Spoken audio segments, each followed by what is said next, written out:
আমরা অনেকেই এগরোল খেতে পছন্দ করি, তবে অনেকে আছে রোল খেতে পছন্দ করলেও সহজেই খেতে পারে না, কারণ ডিম পেঁয়াজ অনেকেই খায় না।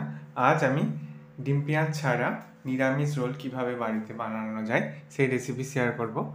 তার জন্য এখানে প্রথমে ময়দাটাকে মেখে নিতে হবে। ময়দা মাখার জন্য আমি 1 বাটি ময়দা নিয়ে নিয়েছি। তার মধ্যে ময়ানের জন্য সাদা তেল, 1 চিমটে লবণ দিয়ে ময়দার সাথে ময়ানটাকে ভালো করে মিশিয়ে নিয়ে অল্প অল্প জল দিয়ে ময়দাটাকে মেখে নিয়েছি। তারপর লেচিও কেটে নিয়েছি। এখানে আমি 4টে রোল তৈরি করব। পরোটা যেভাবে বেলা হয় সেইভাবে প্রথমে বেলে নিচ্ছি। এরপর তাওয়ার মধ্যে দিয়ে পরোটাগুলোকে প্রথমে দুপিটি ভালো করে সেঁকে নিয়ে তেল দিয়ে ভেজে নিচ্ছি।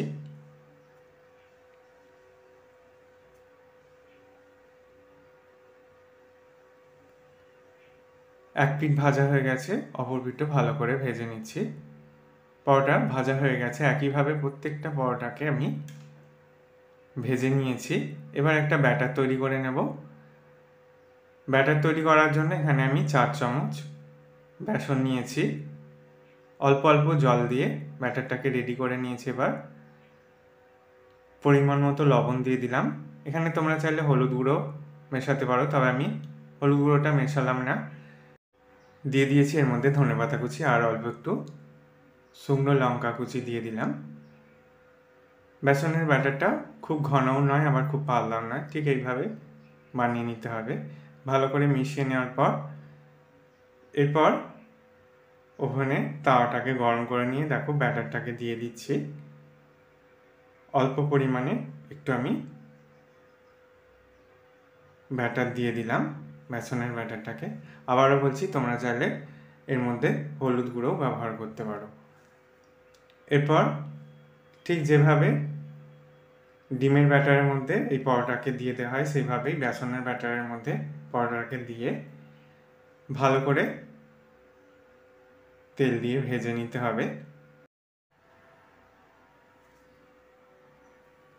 দেখো বেসনের ব্যাটারটাও খুব সুন্দর পরোটার গায়ে লেগে গেছে। দেখে কেউ বুঝতেই পারবে না যদি হলুদ গুঁড়ো মেশানো হয় যে এটা বেসন দিয়ে তৈরি। পুরো একদম এগরোলের মতনই লাগবে। এবার আমি একটা স্যালাড তৈরি করে নেব, যেটা রোলের মধ্যে দেব।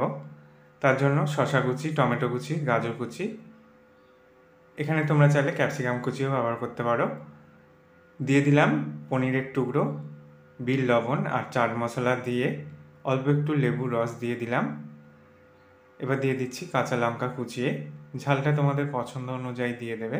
এবার সমস্ত উপকরণকে একসাথে ভালো করে মিশিয়ে নিচ্ছি।